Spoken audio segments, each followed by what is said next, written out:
اعوذ باللہ من الشیطان الرجیم بسم اللہ الرحمن الرحیم۔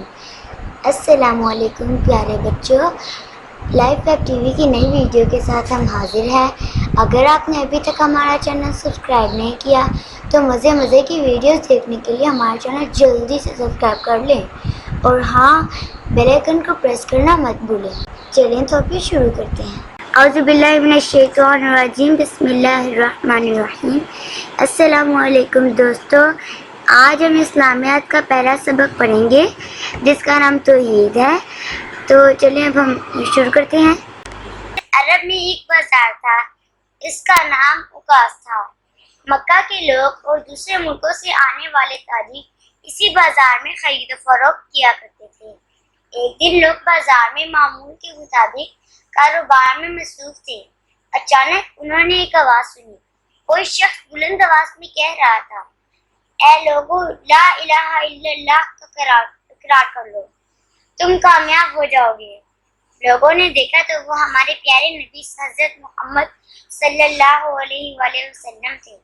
نبی اکرم صلی اللہ علیہ وآلہ وسلم کی آمد سے قبل عرب کے لوگ بتوں کی پوجا کرتے تھے، مصیبت میں ان سے مدد طلب کرتے تھے، ان کے نام پر جانور ذبح کرتے تھے، بیماری میں شفا مانگتے تھے، ان کو نفع و نقصان کا مالک سمجھتے تھے۔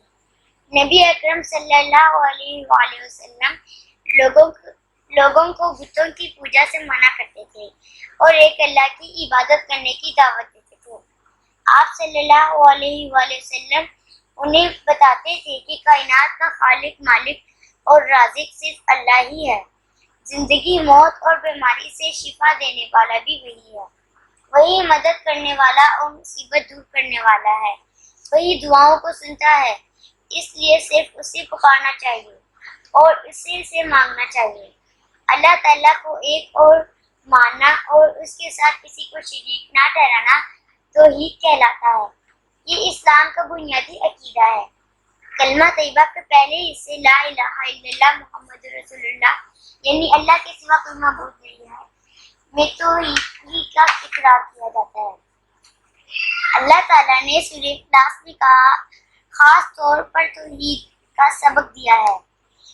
کہہ دیجئے کہ اللہ ایک ہے، اللہ بے نیاز ہے، نہ وہ کسی کا باپ ہے اور نہ کسی کا بیٹا، اور اس کا کوئی ہمسر نہیں۔ توحید کا مطلب یہ ہے کہ ہم پختہ یقین رکھیں کہ اللہ تعالیٰ ایک ہے، اس کا کوئی شریک نہیں ہے، وہ کسی کا محتاج نہیں ہے، سب اپنی ضروریات کے لیے اس کے محتاج ہیں، اس کی کوئی اولاد نہیں اور نہ وہ کسی کی اولاد ہے۔ وہ ہر چیز کا خالق و مالک ہے، ہر چیز اس کے حکم کی پابند ہے، وہ ہر قسم کے عیب سے پاک ہے، کوئی اس کی برابری کرنے والا نہیں، اس کی ذات، صفات اور اختیارات میں کوئی اس کا حصہ دار نہیں ہے۔ توحید کا تقاضا یہ ہے کہ اللہ تعالیٰ کی ذات پر سچے دل سے ایمان رکھا جائے، اس کی نعمتوں کا شکر ادا کیا جائے، صرف اس کی بندگی کی جائے، اس کی بندگی میں کسی کو شریک نہ کیا جائے۔ شرک کے لفظ معین حصہ کے ہیں۔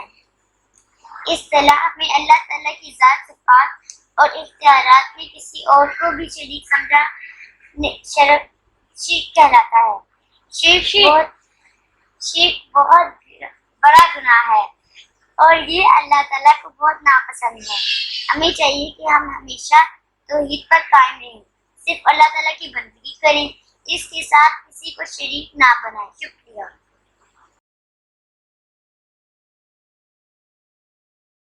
دوستو، اگر آپ چاہتے ہیں کہ آپ تک ہماری نئی ویڈیوز بر وقت پہنچتی رہیں تو ہمارے چینل کو سبسکرائب کرنا مت بھولیں اور ساتھ ہی بیل آئیکن کو ضرور دبائیں۔